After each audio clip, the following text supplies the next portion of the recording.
السلام علیکم۔ آج میں نے سوچا کہ میں ایکٹیمرا انجیکشن کے بارے میں کچھ بتاؤں۔ جیسا کہ اب سب کو پتہ ہے کہ کووڈ کی چوتھی لہر ہے اور اس میں ایکٹیمرا انجیکشن کی بہت زیادہ مانگ ہے اور مل بھی نہیں رہی تو لوگ بلیک میں خرید رہے ہیں۔ تو میں نے کہا کہ میں کوئی آگاہی والا ایک چھوٹی سی ویڈیو بنا دوں۔ اصل میں ایکٹیمرا کرونا سے پہلے یا کووڈ جو نہیں آیا تھا اس وقت یہ ریموٹائڈ آرتھرائٹس یا جووینائل آرتھرائٹس جو کہ بڑوں اور چھوٹوں کی جو ہڈیوں کی جو بیماری ہے اس میں یوز ہوتا تھا، کیونکہ یہ درد کو اور جو سویلنگ ہوتی ہے اور اس کو یہ بہت زیادہ حد تک کم کرتا تھا۔ لیکن اب ہم کرونا میں یوز کرتے ہیں اور کرونا میں اس کی یوز ہونے کی جو وجوہات ہے وہ یہ ہے کہ ایک تو یہ اس کے دو جو مین بہت زیادہ امپورٹنٹ جو اس کے وجوہات ہے اس سے ہم یوز کرتے ہیں۔ ایک تو یہ کہ یہ سائٹوکائن ریلیز سائنڈروم ہوتا ہے، یہ اس کو سٹاپ کر دیتی ہے، مطلب اس کو لمٹ کرتی ہے۔ سائٹوکائن ریلیز سائنڈروم ایک جسم کی جراثیم کے اگینسٹ ایک ایسا عمل ہے جو جسم جراثیم کے اگینسٹ کرتا ہے، جس میں نہ صرف ٹیمپریچر ہوتا ہے بلکہ جسم کے مختلف جو آرگن ہوتے ہیں وہ بالکل فنکشن بھی نہیں کرتے۔ اس کو ہم ملٹی آرگن ڈسفنکشن بولتے ہیں۔ یہ جسم کا جراثیم کے اگینسٹ یا فارن باڈی کے اگینسٹ ایک ایسا عمل ہے جس سے جو اگر یہ لمٹ میں ہو تو ہم اس کو مطلب اچھا مانتے ہیں، جو امیونٹی ہوتی ہے، لیکن اگر یہ حد سے زیادہ ہوتی ہے الٹا اس سے انسان کے اپنے جسم کا نقصان ہوتا ہے، تو ہم اس کو کہہ سکتے ہیں کہ جسم کا ایک بہت ہی بڑے پیمانے پر، جو اگر چھوٹے پیمانے پر جسم کسی جراثیم کے اگینسٹ یا کسی فارن باڈی کے اگینسٹ عمل کرتا ہے تو امیونٹی ہوتی ہے اور وہ اس سے جسم کا فائدہ ہوتا ہے، لیکن جو اس لیول پر کرتا ہے تو اس سے تقریباً جسم پر اس کے مضر اثرات پڑتے ہیں۔ ساتھ میں ایک دوسرا پروٹین ہوتا ہے IL-6 اس کو کہتے ہیں، جو کہ نہ صرف ٹیمپریچر وہ خود کاز کرتی ہے بلکہ اس کے ساتھ جتنے بھی آٹو امیون بیماریاں ہیں یا جو انفیکشس ڈیزیز ہے یا نان انفیکشس ہے، اس میں جتنے بھی جو فیور ہوتا ہے یہ اس کو IL-6 اس میں اس کا اہم رول ہے، اور مختلف طریقوں سے جس کو ٹرانسکرپشن کہتے ہیں اس طریقے سے مختلف ایسے میکینزم کے ذریعے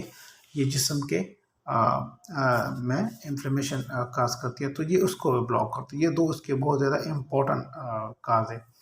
اب ہم اس کو کب لگائیں گے، کس کو لگائیں گے اور اس کا ڈوز کیا ہے، تو اس کی طرف آتے ہیں۔ تو سب سے پہلے تو میں ایک بات بتاؤں کہ ایک بوسٹن میں ایک ٹرائل ہوا تھا، اس میں ایکٹیمرا کا جو اثر تھا وہ اتنا زیادہ مطلب نہیں تھا کہ ہم اس سے کہہ سکتے کہ یہ بیماری کے رخ کو بالکل موڑ لیتی ہے، لیکن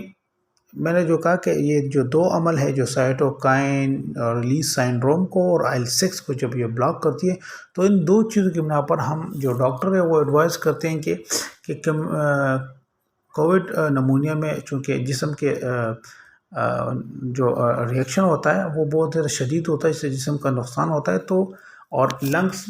بہت ہی کم وقت میں خراب ہوتے ہیں، تو اس کی ایک وجہ ہوتی ہے کہ انسان کا جسم کا وہ بہت زیادہ بڑا اس نے ریئیکشن دیا ہوتا ہے، کیونکہ کوئک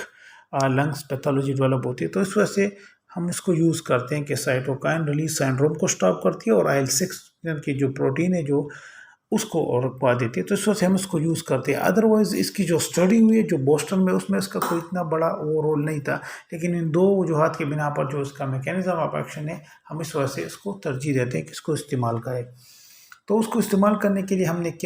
کون کون سے ٹیسٹ کرنے ہوتے ہیں؟ سب سے پہلے تو ہم نے اس میں ایک اور چیزیں ہوتی ہیں کہ جب جسم میں کوئی انفیکشن ہوتا ہے تو ایکیوٹ جو پروٹین ہوتے ہیں وہ زیادہ ہونا شروع ہو جاتے ہیں جسم کے جس طرح جس کو ہم CRP کہتے ہیں یہ ہوتا ہے، اس طرح سیرم فیریٹن ہوتا ہے، LDH ہوتا ہے،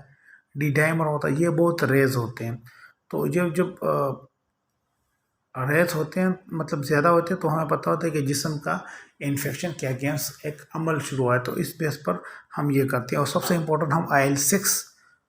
کرتے ہیں۔ اگر یہ زیادہ ہو تو ہم ایکٹیمرا ایڈوائز کرتے ہیں۔ ایکٹیمرا کی اسٹرینتھ مختلف چیزوں میں آتی ہیں، 200 ملی گرام بائی 10 ml میں آتی ہیں، تو اس میں اور میں بھی اس کے اسٹرینتھ ہے۔ اس میں ہم کیا کرتے ہیں کہ ہم اس کو تقریباً جو اس کی جو یوز ہے کہ ہم اسٹارٹ جو لیتے ہیں وہ 4 ملی گرام پر کے جی سے لیتے ہیں، اور ہم اس کو 8 ملی گرام پر کے جی بھی کر سکتے ہیں۔ جس طرح مطلب ایک 60 کلو کا بندہ ہے تو وہ 240 سے لے کر 480 تک لے سکتے ہیں، مطلب ایک وائل بھی لے سکتے ہیں اور 2 بھی لے سکتے ہیں۔ نارملی ہم سٹارٹ یہ کرتے ہیں کہ ہم 8 یا 6 دے دیتے ہیں، اور اگر اس کے جو پلیٹلیٹس ہوتے ہیں وہ کم ہو جائے، یا نیوٹروفل کم ہو جائے، یا اس کے جگر کے ٹیسٹ میں کچھ خرابی آ جائے، تو پھر ہم اس کو 4 ملی گرام تک لے آتے ہیں۔ اور ہاں، اس کے علاوہ یہ ہم اس کو ایک نمبر سلائن میں دیتے ہیں، اور 1 گھنٹے میں اس کو ختم کرتے ہیں، اور ہم اس کو دوبارہ 4 ہفتوں کے بعد اس کو یوز کر سکتے ہیں۔ کہ اس کے کچھ سائیڈ ایفیکٹ یہی ہے کہ اسکن ہوتا ہے، ڈارک یورین ہو سکتی ہے، ہیڈ ایک ہوتا ہے، اور پین ہوتا ہے۔ اس کے علاوہ جو بلڈ سیل ہے اس میں سے مطلب